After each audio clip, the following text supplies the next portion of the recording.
नमस्कार, स्वागत है आपका यूट्यूब चैनल छत्तीसगढ़ टुडे में। आज है 24 फरवरी 2022, दिन गुरुवार, और आज हम आज के महत्वपूर्ण छत्तीसगढ़ करंट अफेयर प्रश्नों को हल करेंगे। तो चलिए शुरू करते हैं। हमारा पहला प्रश्न है, छत्तीसगढ़ में विश्व प्रसिद्ध मावली माता का मेला किस जिले में आयोजित किया जाता है? इसका राइट आंसर है ऑप्शन ए, नारायणपुर जिले में। छत्तीसगढ़ में विश्व प्रसिद्ध मावली माता का मेला नारायणपुर जिले में आयोजित किया जाता है। इस वर्ष का ऐतिहासिक माता मावली मड़ई मेला 2022 का आयोजन 23 फरवरी से प्रारंभ होकर 5 दिनों तक चलेगा। इसका समापन 27 फरवरी रविवार को उद्योग मंत्री कवासी लखमा के मुख्य आतिथ्य में किया जाएगा। इस प्रसिद्ध मावली माता मड़ई मेला का आयोजन लगभग 800 वर्ष पूर्व से भी अधिक समय से आयोजित किया जा रहा है। अगला प्रश्न है, प्रदेश में हाल ही में परशुराम ढोलकल महोत्सव 2022 का आयोजन किस जिले में किया गया है? इसका राइट आंसर है ऑप्शन सी, दंतेवाड़ा जिले में। प्रदेश में प्रत्येक वर्ष की तरह इस बार भी दंतेवाड़ा जिले के फरसपाल में ढोलकल पर्वत के निकट आयोजित परसुम करसाड़ मेला सह परशुराम ढोलकल महोत्सव 2022 का आयोजन किया गया है। यह महोत्सव 20 फरवरी से प्रारंभ होकर 22 फरवरी 2022 तक संपन्न हुआ। बता दें कि जनश्रुतियों के अनुसार यहाँ ढोलकल शिखर पर भगवान गणेश व परशुराम जी का युद्ध हुआ था।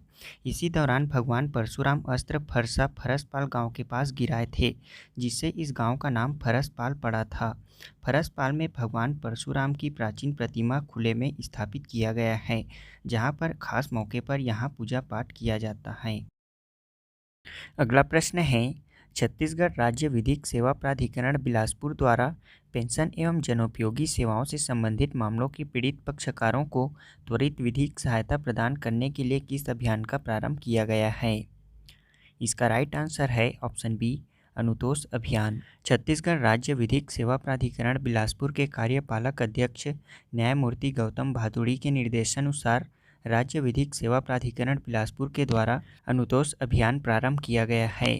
इस अभियान के अंतर्गत पेंशन एवं जनोपयोगी सेवाओं से संबंधित मामलों के पीड़ित पक्षकारों को त्वरित विधिक सहायता उपलब्ध कराए जाने की कार्यवाही की जा रही है।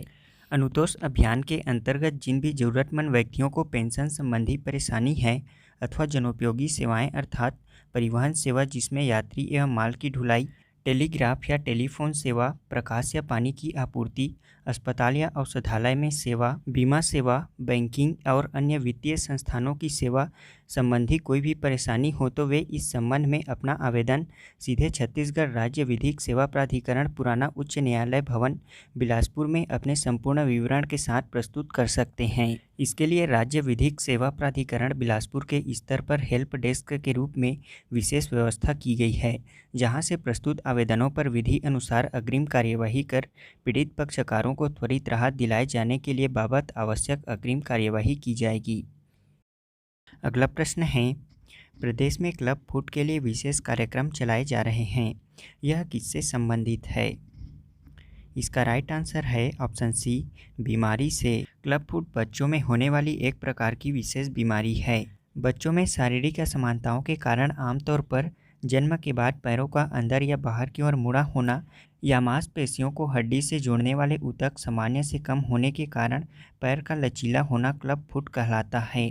यदि प्रारंभिक अवस्था में इस विकृति का उपचार नहीं किया जाता है तो यह विकृति आजीवन विकलांगता का कारण बन सकती है।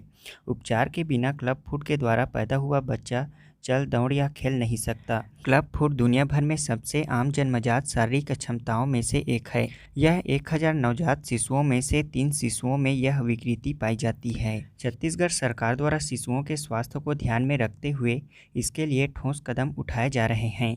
इसी के तहत शिशु स्वास्थ्य कार्यक्रम के अंतर्गत राज्य में क्लब फुट की जन्मजात शारीरिक अक्षमताओं से जूझ रहे बच्चों का निःशुल्क इलाज किया जा रहा है। राज्य में अब तक क्लब फुट से पीड़ित 3962 बच्चों का निःशुल्क इलाज किया जा चुका है।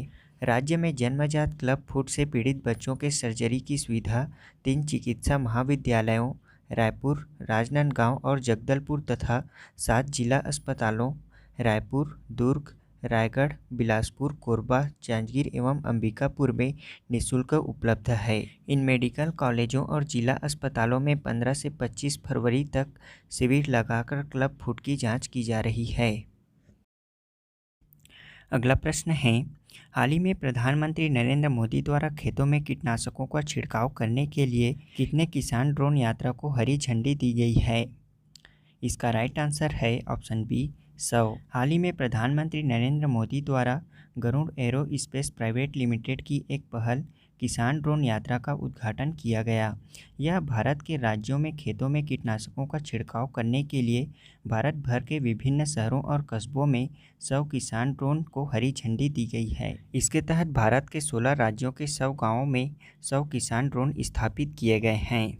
इसके तहत किसान अपनी उपज जैसे फलों, सब्जियों और फूलों को कम से कम समय में बाज़ारों तक पहुंचाने और अपनी आय बढ़ाने के लिए उच्च क्षमता वाले किसान ड्रोन का उपयोग कर सकते हैं। इसका उद्घाटन प्रधानमंत्री नरेंद्र मोदी द्वारा हरियाणा के मानसेर में किसानों को संबोधित करते हुए किया गया। किसान ड्रोन यात्रा को हरियाणा के गुड़गांव के मानसेर से हरी झंडी दिखाकर रवाना किया गया। प्रदेश में सी-मार्ट की स्थापना के लिए किसकी अध्यक्षता में उच्चाधिकार समिति गठित की गई है? इसका राइट आंसर है ऑप्शन डी अमिताभ जैन। अगला प्रश्न है, छत्तीसगढ़ में नेशनल फैमिली हेल्थ सर्वे 5 के आंकड़ों के अनुसार 2015-16 की तुलना में वर्ष 2020-21 में संस्थागत प्रसव का प्रतिशत कितना हो गया है? इसका राइट आंसर है ऑप्शन बी 85.7%। अगला प्रश्न है, प्रदेश में राष्ट्रीय परिवार स्वास्थ्य सर्वेक्षण के आंकड़ों के अनुसार वर्तमान में कितने प्रतिशत लोगों द्वारा आयोडीन नमक का उपयोग किया जा रहा है? इसका राइट आंसर है ऑप्शन सी 98.5%।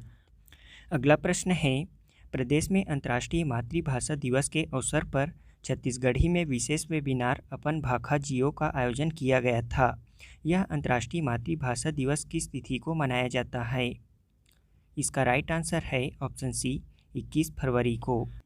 अगला प्रश्न है, रामपाल का ऐतिहासिक प्रसिद्ध शिव मंदिर प्रदेश के किस जिले में स्थित है? इसका राइट आंसर है ऑप्शन सी बस्तर जिले में। अब हम पिछले क्विज का आंसर जान लेते हैं।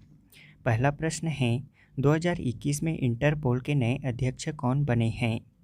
इसका आंसर है अहमद नासिर अल रईसी। संयुक्त अरब अमीरात यूएई के इंस्पेक्टर जनरल अहमद नासिर अल रईसी वैश्विक पुलिस एजेंसी इंटरपोल के नए अध्यक्ष बने हैं। उन्हें टर्की के इस्तांबुल में इंटरपोल की महासभा में चुना गया है। उन्हें 4 वर्ष के कार्यकाल के लिए चुना गया है। अगला प्रश्न है, भारत से कौन अंतर्राष्ट्रीय विधि आयोग हेतु निर्वाचित हुए हैं? इसका आंसर है बिमल पटेल। गुजरात स्थित राष्ट्रीय रक्षा विश्वविद्यालय के कुलपति एवं राष्ट्रीय सुरक्षा सलाहकार बोर्ड के सदस्य प्रोफेसर बिमल पटेल अंतर्राष्ट्रीय विधि आयोग के सदस्य नवंबर 2021 में निर्वाचित हुए हैं। इस चुनाव में एशिया प्रशांत क्षेत्र में चीन, जापान व दक्षिण कोरिया भी उम्मीदवार के रूप में शामिल थे। इसके लिए बिमल पटेल को 192 में से सर्वाधिक 163 मत प्राप्त हुए थे। अंतर्राष्ट्रीय विधि आयोग हेतु पटेल की 5 वर्षीय सदस्यता का कार्यकाल 1 जनवरी 2023 से प्रारंभ होगा। अगला प्रश्न है, केंद्रीय अप्रत्यक्ष एवं सीमा शुल्क बोर्ड के नए अध्यक्ष कौन नियुक्त किए गए हैं? इसका आंसर है विवेक जौहरी। भारतीय राजस्व सेवा के अधिकारी विवेक जौहरी को केंद्रीय अप्रत्यक्ष कर एवं सीमा शुल्क बोर्ड के नए अध्यक्ष नवंबर 2021 में नियुक्त किया गया है। उन्होंने एम अजित कुमार की जगह ली है। यह बोर्ड सीमा शुल्क, केंद्रीय उत्पाद शुल्क, केंद्रीय माल एवं सेवा कर एवं एकीकृत माल एवं सेवा कर के कर रोपण एवं उद्ग्रहण से संबंधित नीति निर्माण के कार्य एवं सीबीआईसी की परिधि के अंतर्गत सीमा शुल्क, केंद्रीय उत्पाद शुल्क, केंद्रीय माल एवं सेवा कर एवं नारकोटिक्स से संबंधित मामलों में तस्करी के रोकथाम एवं प्रबंधन का कार्य करता है। अगला प्रश्न है, नवंबर 2021 में भारतीय नौसेना के नए प्रमुख कौन बनाए गए हैं? इसका आंसर है एडमिरल राधाकृष्णन हरि कुमार को। एडमिरल राधाकृष्णन हरि कुमार को भारतीय नौसेना के नए प्रमुख नवंबर 2021 में बनाए गए हैं। इस पद पर एडमिरल करमबीर सिंह 30 माह तक नौसेना अध्यक्ष रहने के बाद 30 नवंबर को सेवानिवृत्त हुए थे। एडमिरल हरि कुमार भारतीय नौसेना के 25वें प्रमुख हैं। हमारा आज की क्विज का पहला प्रश्न है, 2021 में बैलोन डी ओर का पुरस्कार किसने जीता है?